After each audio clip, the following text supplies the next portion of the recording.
guys, welcome back to another episode of The Stable. This is going to be part 3 for this video and hopefully the last part of Jalen's Subaru for now.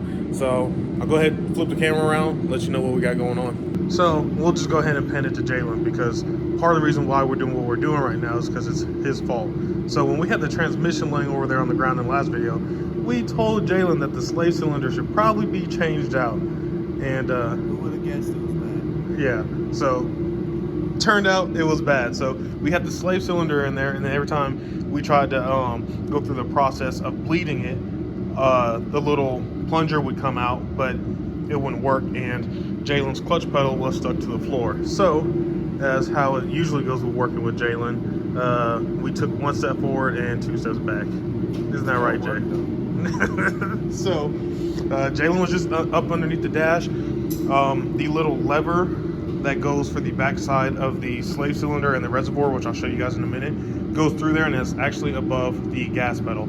So Jalen was just in there, had to lay on his back, crawl way up underneath there, and get that loosened up. So my dad is over here taking measurements of the old one so we can get a new one ready, because there's a little nut on there and he had to measure it. So here's a new one. There's a bracket that I was telling you guys about that goes through the firewall and is right above the gas pedal. So he's measuring that and getting the little nut set up on that. So hopefully, once that's ready to go, which is kind of a pain, guys. All this stuff is a pain, in my opinion. But you can kind of see those lines, like that one right there. We gotta get it hooked back up, and it goes on those 2 studs sticking out the firewall. We gotta get those hooked back up. We gotta bleed this. We did bleed the brakes last time.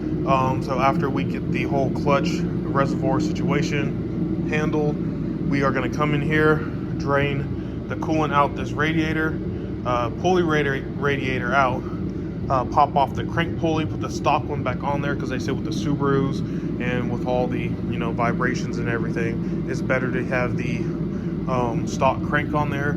And when Jalen and my dad put this motor in here, they put an aftermarket one on here. So that is what's going on the front end of this. And outside of that, guys, what we noticed is you can see from this swap right now how much more Jalen's tires are sticking out in the back. So maybe I can get behind here and show you guys. It is quite noticeable. And it's like that on both sides. So I think the only solution he's going to have for that is to run fender flares, because you can see actually on the outside of this tire where his fender was hitting and slightly rubbing before, but now it's going to be about in the middle of the tire. So I guess we can interview Jalen right quick and see if he has put any thought into what he's going to do. Don't really know yet. I don't want to be like everybody else. Do the 22B wide body replica kit. Might just leave them out. I probably won't, but who knows so far. Alright guys, we finally got a video of Jalen fixing his mistake. Let's go. It's because I listened to you to do it. No. Oh. If you would have listened to me and Dad, you wouldn't have really to do this right now. tell anybody that was because of him that this happened. Okay. Tell that lie if you want to.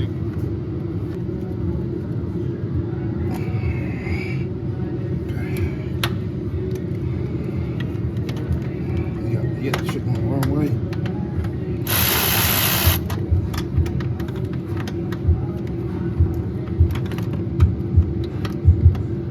Need a swivel now, huh? I got it off this way, which is all there.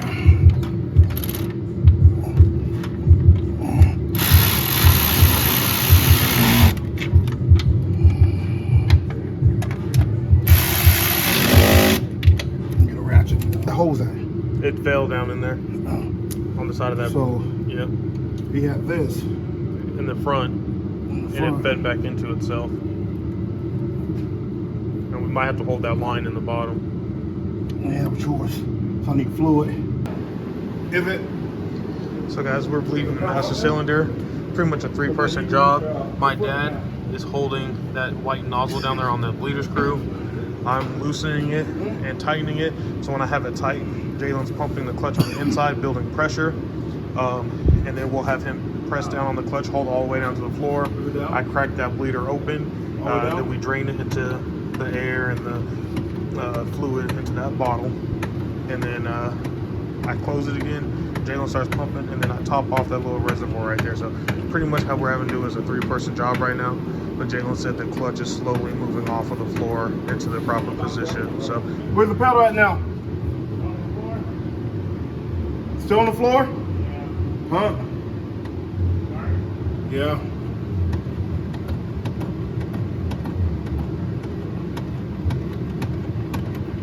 Like it's bouncing back.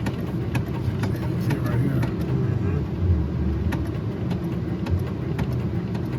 all right, guys. So fighting this once again. We found out we did have a small leak on top of that. I can't even see it here. Right there. If I can get the camera to focus right there. Right there on that screw right there. So now my dad has been sitting here researching it, and it looks like we got to take, well, what we're trying next is that little lever I showed you on the back side of that. They said to, and I can show you on the old one. So Jalen's in there taking it apart. So with the old one, here's the old one. Don't mind that fluid running out. So that little bar right there, you can push it in. And what my dad just seen on the forum was you need to take it from the inside, like Jalen's taking it apart right now, and push that lever in faster. So Jalen was just reaching under there with his hand and just wiggling the clutch pedal back and forth, but I guess maybe that's not fast enough. So he's gonna undo all that, and then he's gonna do like 10-15 times by hand. So we'll see how that goes. So guys, not really sure what happened. So doing some research, and they were talking about this spring you can see right there. So one of the forum I seen said to push that lever as hard as you can that way, but my dad wasn't able to. So he had Jalen push forward on the clutch, and then while Jalen pushed forward and had the pedal down, my dad pushed back on that, and then it made like a pop sound. My dad reattached the spring, and now it's working. So if you guys tracked all that, it kind of fixed itself. We don't know, but we're gonna roll with it. So we're done with that. I fell asleep when they were talking, researching. So I think Jalen got a pretty good arm and leg workout now. Stiff. So guys, once again, Jalen almost costed us more work. So when I mentioned every time he pushed in the clutch, there's a loud pop sound. He was popping the clutch inside the car the entire time. While we were sitting here looking all over this slave cylinder and everything else, thinking something was broke or not right, he's inside the car popping the clutch. So he just went through all the gears. Everything seems to be fine and smooth. So next, we got to figure out what's going on with the front, because this rack seems to be a little shorter than I guess the STI one. So we actually have this tie rod off on this side because it's not quite long enough for the other side. But is figuring out the tie rod ends. Jalen has to put his starter in, drain the coolant in the radiator so we can get the crank on, and then this thing is done, and we can finally get it off the lift and start working on stuff we know, like Mustangs. All right, guys. So Jalen ended up bending the dipstick tube quite a bit to get it into place. And I know I mentioned, I don't know. I don't remember. You grabbed it?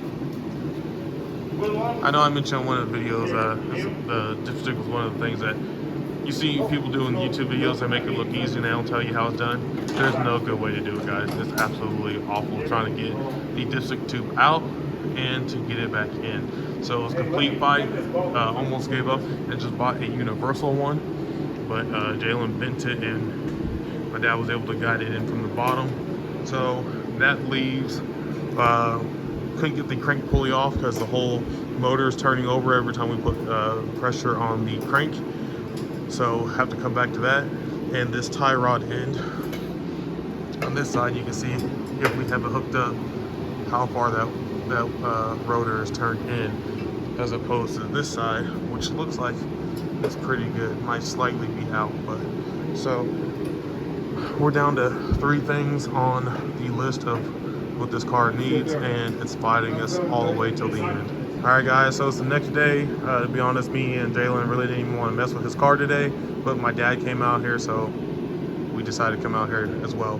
My dad ended up pulling out his old AC condenser to get the old crank pulley on right there, or harmonic balancer, whatever you want to call it, so you can kind of see it in there.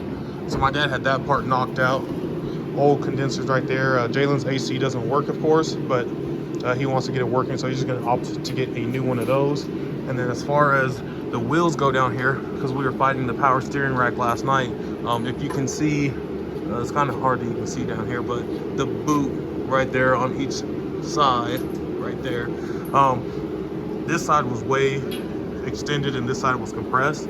So we ended up taking the wheels off and just putting the tie rod ends in, and kind of just having Jalen turn the steering wheel until they looked about even, and then we were able to kind of dial it in with the tie rod end parts right there. So Jalen's steering wheel right now, he said, is about at 11 o'clock, so we might be able to get underneath there to the steering shaft, and I don't even know if y'all can see it from right here, but steering shaft, you can see it right there. Might be able to get the steering shaft unbolted, and it just kind of splines up, so we might be able to just pull that off slightly, twist it to where it's about 12, slide it back on, and that is done. So as far as everything else goes, guys, we got the coolant drained last night, and that's why we did the balancer today, so the old one's on. So the only thing that is left is Jalen is waiting on a new hose kit, because those blue hoses, like you can see the one sticking out right there, was leaking. So he has a new one of those on the way. He has a new condenser he's going to be ordering soon. And outside of that, guys, I think that is about it for this car. All right, guys, so that is it. So as far as this video is concerned, Jalen's car is done. We're missing the lower radiator hose, and that's the only thing that's holding this car up from being completed, but Jalen can do that on his own. He has some things to button up on top of the motor.